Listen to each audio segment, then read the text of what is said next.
ओम शांति। 10 दिसंबर 2022। बाबा के आज के महावाक्य हैं। बाबा समझाते, मीठे बच्चे, तुम रूहानी अश्व हो, तुम्हें विजयी रतन बनने की रेस करनी है। महारथी अश्व वे जो राजाई पाने की रेस करे। विजयी रतन बनने की रेस हमें करनी है, महारथी बनना है, राजाई पाने का लक्ष्य रखना है। उसी अकॉर्डिंग हमारे पुरुषार्थ की स्पीड होनी चाहिए। प्रश्न है, तुम बच्चों में सतो प्रधान पुरुषार्थी कौन और तमो पुरुषार्थी कौन? बाबा समझाते, सतो प्रधान पुरुषार्थी वे जो रचयिता और रचना को जानकर पुरुषार्थ करते हैं, जिनकी बुद्धि में सृष्टि के आदि मध्य अंत की नॉलेज घूमती रहती है, जिन्हें बाप की याद का शुद्ध अहंकार है। और तमो पुरुषार्थी वे जो कहते कल्प पहले जैसा पुरुषार्थ किया होगा वैसा कर लेंगे, जो मिलना होगा वे मिल जाएगा। माना लक्ष्यहीन पुरुषार्थ, तो उसको पुरुषार्थ नहीं कहा जाता है। जो होगा, जो पहले किया होगा वही होना है, वही मिलना है, जो बने थे वही बनना है। बाबा कहते यह है तमो पुरुषार्थी की निशानी। और जो सतो प्रधान पुरुषार्थी होंगे उनको लक्ष्य रहेगा, मुझे बाबा की याद से स्वयं को पवित्र बनाना है, आगे नंबर लेना है। गीत है, दुखियों पर कुछ रहम करो माँ बाप हमारे। ओम शांति। जब यहाँ बैठते हैं तो जितना हो सके बाप की याद में रहना है। कल भी समझाया कि सारा कल्प तुम देह अभिमानी रहते हो। इस समय ही एक बार देही अभिमानी बनना पड़ता है। देह अभिमान छोड़ वापस चलना है। ये कपड़े अथवा तन बहुत पुराने हो गए हैं। ये देह का अशुद्ध अहंकार छोड़ना है, बाप को याद करना है। बाप को याद तो करते हैं, परंतु पता नहीं कि हमारा बाप कौन है। भक्ति में भी भगवान को तो याद करते हैं ना, बाप को तो याद करते हैं, लेकिन वहाँ परिचय नहीं है। कह देते हैं बाप सर्वव्यापी है, फिर तो पुकार भी ना सके। सर्वव्यापी है तो यहाँ हर जगह है, हर एक में है, फिर पुकारने की तो ज़रूरत ही नहीं है। पुकारेंगे तो उसको जो यहाँ ना हो, तो पुकार रहे हैं उसको आने के लिए कह रहे हैं। गाते तो हैं ना कि ओ गॉड फादर। जब किसी को दुख होता है तो गॉड को याद करते हैं, बुद्धि ऊपर चली जाती है। अगर भगत ही भगवान हो फिर तो भगवान को याद करने की दरकार ही ना पड़े, ना ऐसा कहना पड़े कि हे भगवान हम दुखी कंगाल हैं। भक्ति मार्ग में है दुख, इसलिए भगवान को याद करते हैं। मैं बच्चों को सुख देकर जाता हूँ तो उस सुख को सभी याद करते हैं। अविनाशी बाप अविनाशी सुख दे जाते हैं। अब तुम बच्चों का तीसरा नेत्र ज्ञान का खुला है, जिससे बाप रचयिता और उसकी रचना के आदि मध्य अंत को अच्छी रीति जान चुके हो। कल जो घर में गीता पढ़ते थे, उस गीता से रचता और रचना का नॉलेज नहीं मिलता था, और ही रचना को भूल गए। रचता को भूले तो रचना को भी भूले। बाप तीसरा नेत्र ज्ञान का देकर समझाते हैं, राजयोग सिखलाते हैं, जिससे तुम स्वर्ग के मालिक बनेंगे। गीता पढ़ने से कोई स्वर्ग की याद नहीं आ सकती। कितने लेक्चर करते हैं। अब तुम बाप से डायरेक्ट सुनते हो तो रात दिन का फर्क फील होता है। वो गीता पढ़ना, वो गीता सुनना और बाबा से डायरेक्ट ये गीता ज्ञान सुनना। बाबा कहते हैं अब रात दिन का अंतर महसूस होता है कि पहले क्या क्या समझते आए, लेकिन ओरिजिनलिटी में उन बातों का अर्थ क्या था। उसमें तो रचता और रचना को ही भूल जाते हैं। अभी बाबा ने रचता और रचना का राज बैठ समझाया है और बरोबर पुरुषार्थ भी करते हैं वर्षा लेने का। फिर किसी का पुरुषार्थ सतो प्रधान है, किसी का रजो, किसी का तमो होता है। उत्तम, मध्यम, कनिष्ठ पुरुषार्थी हैं। बच्चे जानते हैं कि हमारे पुरुषार्थ से इतनी ऊंच प्रारब्ध बनेगी, तो क्यों नहीं ऐसा पुरुषार्थ करना चाहिए। खुद भी समझते हैं कि अभी हम अच्छा पुरुषार्थ करेंगे तो कल्प कल्प ऐसा ही हमारा पुरुषार्थ होगा। अगर नहीं करते हैं तो समझ में आता है कल्प पहले भी उसने पुरुषार्थ नहीं किया है, तो पद भ्रष्ट हो जाएगा। अश्व दौड़ाते हैं, रेस में घोड़े दौड़ होती है, कहते हैं कि फलाने ने विन किया। यहाँ भी नंबरवार है। कोई तो ऐसे भी हैं जो कहते हैं हम जास्ती कुछ समझना नहीं चाहते हैं, ना समझ सकते हैं ना किसी को समझाएंगे। उन्हों के लिए फिर सहज युक्ति है, सिर्फ बाप को याद करना है। याद करना सीखेंगे कि वे भी नहीं। बेहद का बाप जिसको तुम भक्ति मार्ग में याद करते हो, वे बाप अब सन्मुख ब्रह्मा के तन से कहते हैं मुझे याद करो। बाबा ने रचना का राज भी समझाया है। शिव बाबा तो सभी आत्माओं का बाप है। कोई भी आत्मा को प्रजापिता नहीं कहेंगे। आत्माएं तो अनादि है। प्रजापिता ब्रह्मा रचता है, मुखवंशावली। हम आत्माएं तो है शिव बाबा की संतान। कहते हैं कि तुम मेरे तो हो ही, जितने हो उतने ही हो। कम जास्ती आत्माएं कभी भी हो नहीं सकती। उन्हों का ही बेहद ड्रामा में पाठ है। ये अनादि बना बनाया खेल है। बाप कहते हैं मैं आता हूँ ज़रूर एक सत धर्म स्थापन करने और अनेक धर्मों का विनाश कराने। जो सत धर्म प्राय लोप हो गया है, वे अभी स्थापन हो रहा है। सत धर्म अर्थात सतयुग का आदि सनातन देवी देवता धर्म, जो सत परमात्मा ने आकर स्थापन किया है। जैसे क्रिश्चियन धर्म क्राइस्ट ने स्थापन किया, वैसे आदि सनातन सत धर्म सत बाप ने स्थापन किया है। सचखंड स्थापन करने वाला सच्चा बाबा है। तुम ब्राह्मण बच्चे ही जानते हो कि बरोबर बाप आया हुआ है। बाबा समझाते हैं कि अब ड्रामा पूरा होता है, तो अब पुराना कपड़ा छोड़ना है। नाटक में भी एक्टर्स का पार्ट मुकर्रर हो जाता है। अपने टाइम पर कपड़े बदल कर चले जाते हैं ना। बाप कहते हैं कि अब तुम्हारी आत्मा अपवित्र हो गई है। आत्मा संपूर्ण पवित्र हो जाए तो फिर उनको शरीर भी पवित्र चाहिए। इस शरीर में रहते आत्मा को पवित्र बनाना है, नहीं तो आत्मा को हम पवित्र कहाँ बनाएंगे। पवित्र यहाँ ही करना है। अब 5 तत्व भी तमो प्रधान है। आत्मा जब पवित्र बन कर्मातीत अवस्था में आ जाएगी तो फिर पुराना हिसाब किताब चुकतू हो जाएगा। ये बात बच्चों की है, बच्चे ही सुनते हैं। तो ब्राह्मण ज़रूर चाहिए। तुम जानते हो कि स्वर्ग की स्थापना कैसे हो, तो ब्रह्मा ज़रूर चाहिए।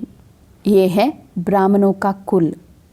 कहते हैं कि मैं ब्रह्मा के तन का आधार लेता हूँ इन ब्राह्मणों को रचने के लिए। ये बातें तो तुम ब्राह्मण और ब्राह्मणियाँ ही जानते हो। ये है संगम युग की रचना। कितने गुह्य राज हैं। शुरू में बाबा इतने गुह्य राज समझाते थे क्या? शुरू में तो ज्ञान बहुत सहज बाबा ने सुनाया था। बहुत बड़ी बड़ी गहरी गहरी बातें तो बाद में बाबा ने विस्तार किया था। कहा जाता है ना, सागर को स्याही बनाओ, जंगल को कलम बनाओ, पृथ्वी को कागज़ बनाओ तो भी ये ज्ञान पूरा नहीं होगा। तुम बच्चे सुनते ही रहते हो। ये गुहिया बातें भी धारण उन्हों को होंगी जिन्हों का पढ़ाई में अटेंशन है। बाप से वर्षा लेने के लिए कमर कसकर खड़े हैं। थोड़ा भी अगर संशय हो तो उड़ जाएंगे।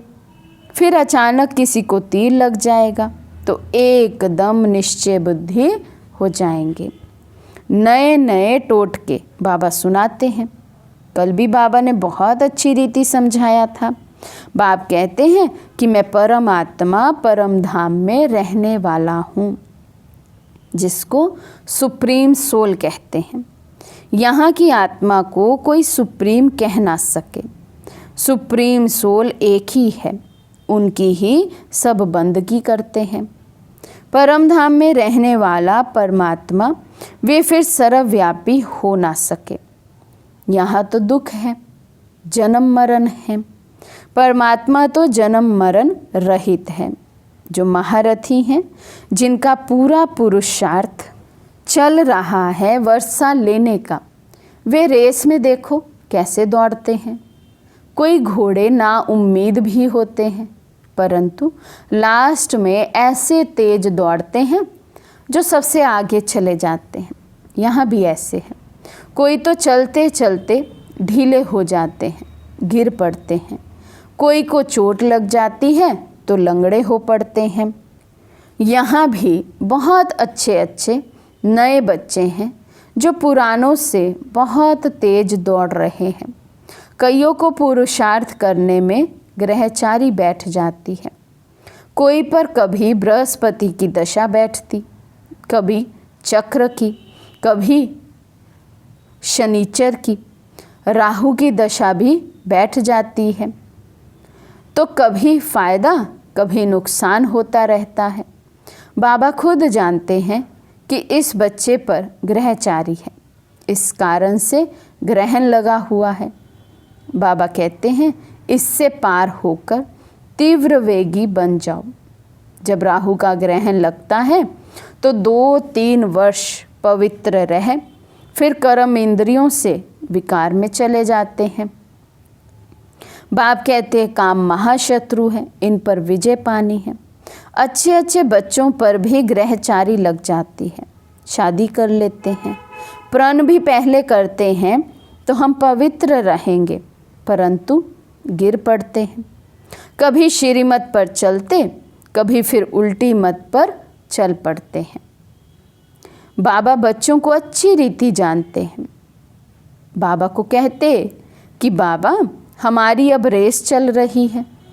बाप कहते हैं कि खबरदार रहना, क्योंकि रेस हॉर्स है ना, घोड़े की दौड़ है। देखो बच्चे, भविष्य 21 जन्मों का सुख मिलता है, ये कोई कम बात है। भूल करने से फिर भविष्य सभी जन्मों पर ग्रहचारी अथवा घाटा लग जाता है। इसलिए बाबा कहते हैं कि श्रीमत पर पूरा पुरुषार्थ करो। बाबा तो पहले से ही बता देते हैं, जितना रुस्तम बनेंगे, ज्ञान योग में तीखे होंगे, उतना माया के तूफान भी जोर से आएंगे। खबरदार रहना, कर्म इंद्रियों द्वारा विक्रम कर पाप आत्मा नहीं बनना है। तुम हो ईश्वरीय औलाद, तो बहुत रॉयल बनना है। लक्ष्मी नारायण देखो कितने रॉयल हैं।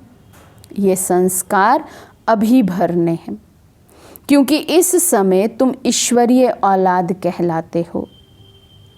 मान तुम्हारा अभी है। बलिहारी तो इस एक जन्म की मनानी चाहिए, बाकी तो 84 जन्म ले पतित बनते ही आए हो। जब तक बाबा ना आए तब तक ये मनुष्य सृष्टि झाड़ जड़ जड़ी भूत तमो प्रधान होना ही है। इन लक्ष्मी नारायण को भी विश्व का मालिक उस मालिक ने बनाया है। सोमनाथ का मंदिर भी बहुत नामी ग्रामी है। शिव बाबा ने धन दिया है, इसलिए उनके मंदिर में भी बहुत धन लगाया है। पुजारी भी जब बनते हैं तो भी कितना धन रहता है। जो इतने मंदिर बनाए हैं तो पूज्यपने में कितना ना धन होगा। अभी तो है प्रजा का प्रजा पर राज्य, कुछ है नहीं। ब्रह्मा की रात है ना, फिर ब्रह्मा का दिन होता है तो स्वर्ग बन जाएगा, हीरे जवाहरों के महल बन जाएंगे। भला इतना सोना आएगा कहाँ से?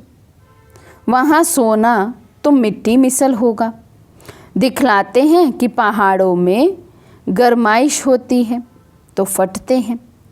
खानियों से ही सोना निकलता है ना। सोने की ईंटें बनाते होंगे, जैसे माया मच्छंदर के खेल में दिखाते हैं। तो उसने सूक्ष्म वतन में सोने की ईंट देखी, समझा ले जाएंगे। आंख खोली तो कुछ भी नहीं देखा।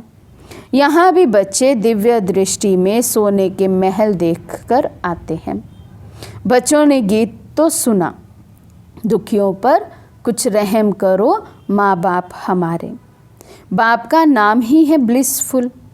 ऐसे नहीं कि वे सभी में विराजमान हैं। माया ने बुद्धि को बिल्कुल ही ताला लगा दिया है। बाप कहते हैं कि मेरे सिवाय ये ताला कोई खोल नहीं सकता। नंबरवार ताला उन्हों का ही खुलता जिनका कल्प पहले खुला है। उन्हों के पुरुषार्थ से समझ सकते हैं कि ये अच्छी सर्विस करते हैं। परमपिता परमात्मा ने ज़रूर कोई शरीर धारण किया होगा। उनकी पहली रचना है ब्रह्मा। ब्रह्मा के मुख द्वारा ब्राह्मण रचे। ब्राह्मण है चोटी। जगत अम्बा ब्राह्मणी है। ब्रह्मा ब्राह्मण है। शक्ति सेना ब्राह्मण ब्राह्मणी है। बाप कहते हैं मैं ही नॉलेजफुल हूँ, मेरा भी ड्रामा में पार्ट है। मैं ही आकर तुमको रचता और रचना का राज समझाता हूँ। यहाँ तो बाप, टीचर, सतगुरु एक ही है। तीनों ही कर्म इकट्ठे करते हैं। सतगुरु साथ भी ले जाएंगे, ये गारंटी है। बाप सभी को सुख शांति देते हैं। बाप के तो सभी बच्चे हैं। ऐसे थोड़ी कि कोई को दे कोई को ना दे। बाप तो सभी को माया की जंजीरों से छुड़ाने वाला है, इसलिए सब उनको याद करते हैं, स्वर्ग की स्थापना करते हैं, बाकी सबको मुक्ति में भेज देते हैं। ये तो बाप का ही काम है। अच्छा, मीठे मीठे सिक्के लदे बच्चों प्रति माता पिता बाप दादा का याद प्यार और गुड मॉर्निंग। रूहानी बाप की रूहानी बच्चों को नमस्ते। हम रूहानी बच्चों की रूहानी बाप दादा को दिल व जान सिकवा प्रेम से नमस्ते नमस्ते नमस्ते जी। धारणा के लिए मुख्य सार। फर्स्ट पॉइंट, कोई भी विकर्म इन कर्म इंद्रियों द्वारा नहीं करना है। संस्कारों को रॉयल बनाना है। माया के तूफानों से डरना नहीं है। ज्ञान योग में तीखा बनना है। सेकंड पॉइंट, श्रीमत पर कोई भी ग्रहचारी को पार कर तीव्र वेगी बनना है। उल्टी मत पर नहीं चलना है। खबरदार रहे, याद की रेस करनी है। आज का वरदान है, हर कर्म योग युक्त युक्ति युक्त करने वाले कर्म योगी सो निरंतर योगी भव। हर कर्म योग युक्त युक्ति युक्त करने वाले कर्म योगी सो निरंतर योगी भव। कर्म योगी आत्मा का हर कर्म योग युक्त युक्ति युक्त होगा। अगर साधारण या व्यर्थ कर्म हो जाता है तो भी निरंतर योगी नहीं कहेंगे। निरंतर योग अर्थात याद का आधार है प्यार। जो प्यारा लगता है वे स्वतः याद रहता है। प्यार वाली चीज़ अपनी ओर आकर्षित करती है। तो हर सेकंड, हर संकल्प, हर बोल सदा श्रेष्ठ हो और एक बाप से दिल का प्यार हो, तब कहेंगे कर्म योगी सो निरंतर योगी। स्लोगन है, मेहनत से छूटना है तो मोहब्बत के झूले में झूलते रहो। मेहनत से छूटना है तो मोहब्बत के झूले में झूलते रहो। अच्छा, ओम शांति।